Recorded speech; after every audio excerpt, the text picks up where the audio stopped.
얼마 전인 6월입니다. 남미 콜롬비아의 아마존 밀림에서 실종되었던 어린이 4명이 실종 40일 만에 구조되는 일이 있었습니다.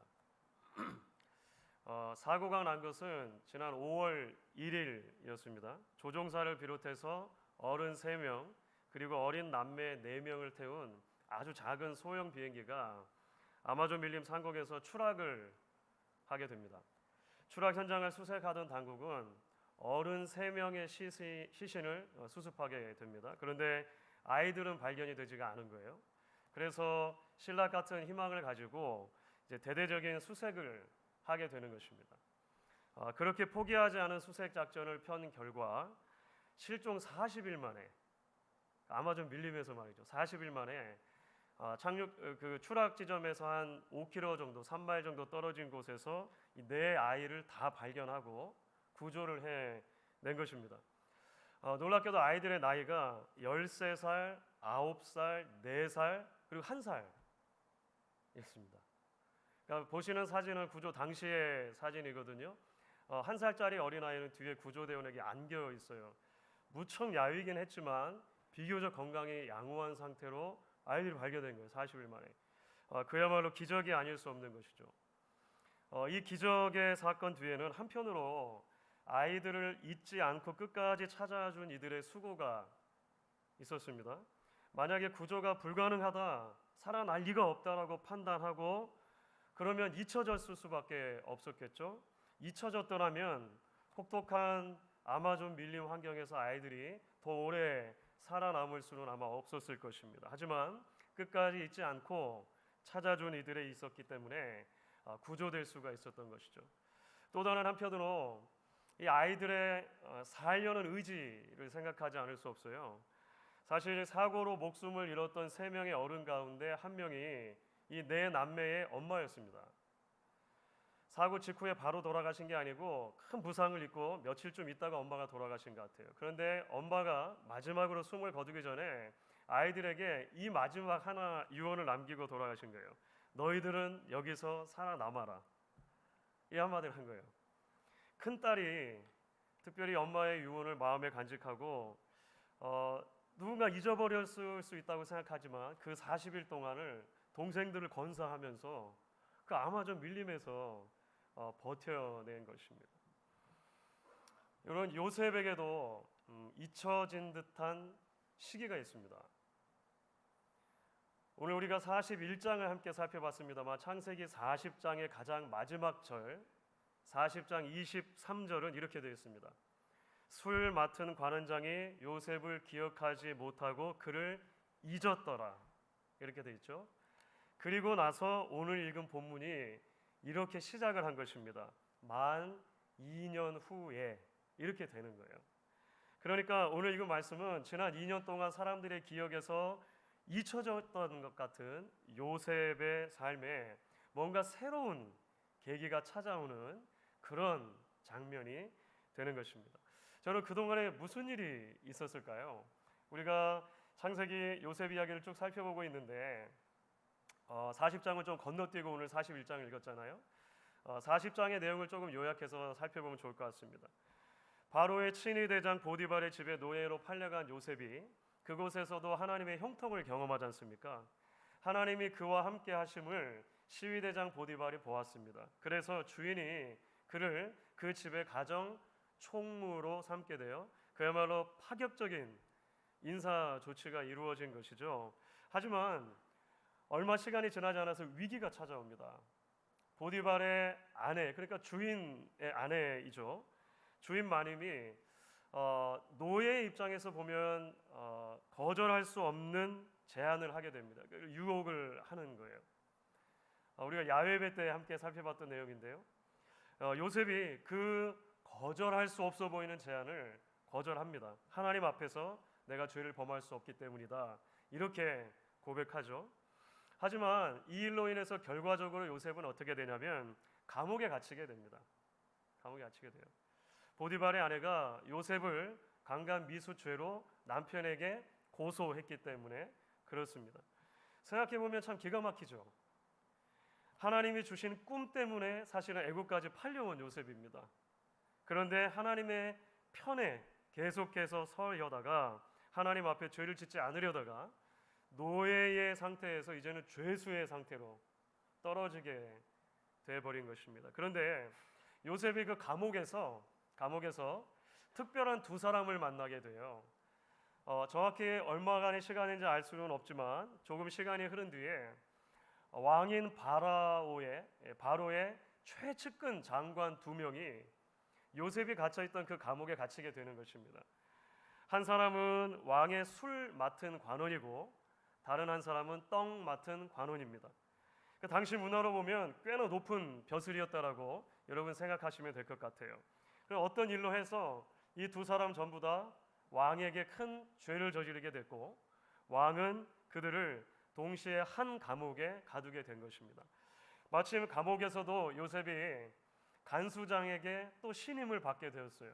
감옥에서도 이제 여러 일들을 맡아보고 있었는데 이 두 특별한 죄수가 감옥에 들어오니까 간수장이 이 두 사람의 뒤치다거리를 맡기게 되는 것입니다. 이들이 감옥에 들어온 지 얼마 되지 않아서예요. 이 두 관원들이 같은 날 저녁에 서로 다른 내용의 꿈을 꾼다는 것입니다. 요셉 이야기에서 꿈은 굉장히 중요하죠. 그렇죠? 또 꿈을 꾸게 됐어요. 꿈의 내용이 하도 심상치 않아서 아침에 꿈을 깬 다음에도 그들이 골똘히 그 꿈의 내용을 생각했던 것 같습니다. 그들을 수종들던 요셉이 이들의 얼굴에서 심상치 않은 기운을 금방 읽어내게 되죠. 그리고 나서 아주 공손하게 그 이유를 묻게 되는 것입니다. 결국 이 일로 인해서 요셉이 이 두 사람의 꿈 얘기를 듣는 거예요. 그리고 그 꿈 이야기를 해석해 주게 됩니다. 사흘 후에 술 관원장은 복직이 될 것이고 떡 관원장은 처형이 될 것이다. 이것이 꿈의 해석이었습니다. 자, 그런데 이 꿈을 해석해 주면서입니다. 요셉이 술 관원장에게 특별한 부탁을 하는 거예요. 술 관원장은 앞으로 복직이 될 사람이잖아요. 앞으로 복직이 되거든 그의 사정을 바로에게 좀 알려달라고 특별한 청탁을 하게 되는 것입니다. 자신이 억울한 누명을 쓰고 지금 감옥에 갇혀 있는 것이다. 그것을 좀 설명하는 것도 잊지 않았던 것이죠. 자, 그런데 이번에도 요셉의 뜻대로 일이 풀리지 않는 거예요. 자, 창세기 40장 23절 읽었던 말씀은 바로 이 모든 이야기를 닫는 구절인 거예요. 뭐라고 닫았습니까? 술 맡은 관원장이 요셉을 기억하지 못하고 잊었더라. 복직된 건 맞아요. 복직이 됐는데 잊어버린 거예요. 그러고 나서 2년의 시간이 그냥 또 흘러가 버렸다는 것입니다. 하지만 주 안에서 사랑하는 여러분, 우리가 이 지점에서 이제 기억해야 할 대목이 있는 것입니다. 하나님은 결코 요셉을 잊지 않으셨다는 것입니다. 사람들의 기억 속에서는 이제 잊혀져 버린 존재처럼 보였지만 하나님께는 그렇지 않았다는 거예요. 결국 오늘 우리가 함께 읽은 이야기의 핵심은 무엇이냐면 하나님께서 감옥에 있던 그를 불러내셨다는 것입니다. 술 관원장, 떡 관원장의 꿈 해석을 넘어서 이집트의 가장 높은 사람이죠. 살아있는 신이라고 불렸던 바로의 꿈을 해석하는 자리까지 나아가게 해주시죠. 그리고 그것을 계기로 해서 애굽의 총리의 자리에 결국은 오르게 됩니다. 요셉에게 원래 주셨던 그 꿈이 실제로 이루어지는 것입니다. 우리 이제 앞으로 조금 더 이런 역동적인 반전 이야기를 조금 더 자세하게 살펴보긴 할 것입니다. 우선 오늘 우리가 이 대목에서 먼저 생각해보고 싶은 주제가 있습니다. 조금 더 원천적인 질문이죠. 근본적인 질문입니다. 왜 하나님께서는 이런 방식으로만 계속해서 요셉의 삶을 인도하시느냐는 것입니다. 이 문제를 우리가 함께 던져보고 싶은 것입니다. 여러분, 애초에 17살 소년 요셉에게 꿈을 주신 게 누구십니까? 하나님이시죠. 요셉은 가만히 있었어요. 하나님이 꿈을 주셨죠. 그런데 그 꿈 때문에 요셉이 노예가 됩니다. 요셉을 보디발 가정의 총무가 되게 하신 것도 하나님이시죠. 하나님이 형통해 주셨고 그것을 보았기 때문에 보디발 가정의 총무가 된 것입니다. 하지만 그 이유 때문에 보디발 아내의 유혹을 받게 되죠. 감옥에 갇히게 됩니다. 자, 술 관원장, 떡 관원장에게 꿈을 주신 것도 누구입니까? 하나님이시죠. 그 꿈을 해석한 것을 계기로 해서 신락 같은 소망이 사실은 곧 실망과 잊혀짐으로 돌아오게 됩니다. 그러니까 왜 하나님께서는 계속해서 이런 방식으로 요셉을 인도하시냐는 것입니다. 요셉 이야기를 가지고 제가 아는 한 목사님께서 책을 썼는데 책의 제목이 내 뜻대로 된 것은 아무것도 없었다. 책 제목이에요. 왜 요셉의 삶이 내 뜻대로 되는 것은 아무것도 없는 것 같은 그런 삶으로 펼쳐지냐는 것입니다. 그렇습니다, 여러분. 하나님께서는 요셉에게 하나님의 타이밍을 배우게 하시는 것입니다. 하나님만을 신뢰하는 법을 그 인생 전체를 통해서 배우도록 하시는 것입니다. 나희덕님의 귀뚜라미라고 하는 시가 있습니다. 제가 참 좋아하는 시 중에 하나인데 귀뚜라미라고 하는 시에 1년과 2년 이렇게 되어 있습니다. 제가 한번 읽어보겠습니다. 높은 가지를 흔드는 매미 소리에 묻혀 내 울음은 아직 노래가 아니다. 차가운 바닥 위에 토하는 울음, 풀림없고 이슬 한 방울 내리지 않는 지하도 콘크리트 벽 좁은 틈에서 숨 막힐 듯 그러나 나 여기 살아있다. 귀뚜루루 뚜루루 보내는 타전 소리가 누구의 마음 하나 울릴 수 있을까? 아시는 분은 아실지 모르겠는데 안치환 씨가 노래로도 만들어서 불렀습니다. 아주 좋은 노래인데. 여러분, 요셉에게도 세상은 딱 그랬습니다. 세상과 완전히 단절된 감옥 안에서 바깥을 향해서 나 여기 살아있어요 외치고 싶었을 거예요. 나 좀 구해주세요 하고 싶었겠죠. 그래서 술 관원자에게 그렇게 부탁할 것입니다. 나가시거든 나를 꼭 기억해 주세요. 그런데 하나님의 생각은 달랐습니다. 하나님이 인생의 주인이심을 배우게 하시는 거예요. 사람이 아니라 하나님을 신뢰하는 법을 하나님은 끝까지 가르쳐 주기를 원하십니다. 고관 대작이 뒤를 봐주는 게 문제가 아니라 하나님이 지켜주시고 인도해 주셔야 하는 인생인 것을 가르쳐 주십니다. 내 시간표, 내 계획이 아니라 하나님의 타이밍, 하나님의 섭리에 나를 복종시키는 법을 가르쳐 주시기 원하시죠. 그래서 하나님께서는 계속해서 not yet, 아직 아니다라고 요셉에게 말씀하시는 것 같아요. 여러분, 때로 우리에게도 그런 순간들이 찾아오곤 하지 않습니까? 아무도 나를 알아주지 않는 듯한 철저한 고립의 순간입니다. 원하고 바라는 것들이 내 생각처럼 풀려가지 않는 순간입니다. 마음 깊은 곳에서 그래도 나 여기 살아있어요 라고 외치고 싶지만 그 외침이 누구에게도 가닿지 않는 것 같은 그런 시기를 여러분 누구나 아마 지나보셨을 것입니다. 인간관계에서, 사업에서, 부부 사이에서, 부모와 자식 사이에서 뭔가 잘 될 것 같았던 기대와 소망이 곧 균열이 가는 것을 경험하기도 하셨을지 모르겠습니다. 하지만 사랑하는 여러분, 하나님은 결코 여러분을 잊지 않으십니다. 하나님의 때에 하나님의 방법으로 여러분을 향한 하나님의 뜻을 이루고야 마십니다. 결국 우리의 입술을 통해서 내가 아니라 하나님이 내 인생의 주인이십니다. 내가 하는 것이 아니라 하나님이 하시는 것입니다. 고백하게 하십니다.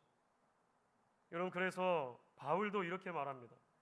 우리가 사도행전을 통해서 살펴본 바울의 인생은 늘 흔들리는 삶입니다.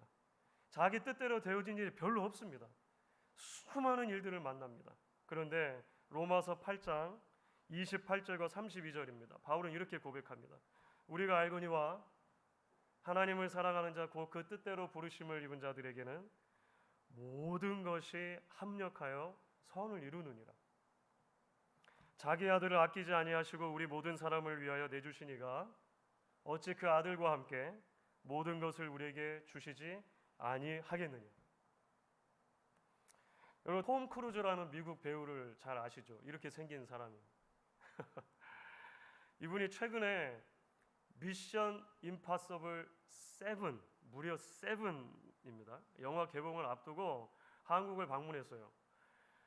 기억하시는 분들 계시죠? 미션 임파서블 1이 나왔던 게 1996년입니다. 27년 전이에요. 27년 전. 꾸준히 이 시리즈를 만들어 가지고 7 이번에 나온 것입니다. 그러는 와중에 톰 크루즈가 61세가 되었습니다. 믿어지십니까? 최강 동안이에요. 최강 동. he's 61. 그렇죠. 톰 크루즈 영화 중에 특징이 있는 건 여러분 아십니까? 톰 크루즈는 영화를 찍을 때 거의 모든 씬, 액션들을 자기가 스스로 다 감당합니다. 다시 말하면 대역을 안 쓰는 걸로 굉장히 유명해요. 그러니까 이번에도 저 보시는 것처럼 막 스카이 다이빙, 오토바이 타고 격투하고 막 이런 게 있거든요. He's 61.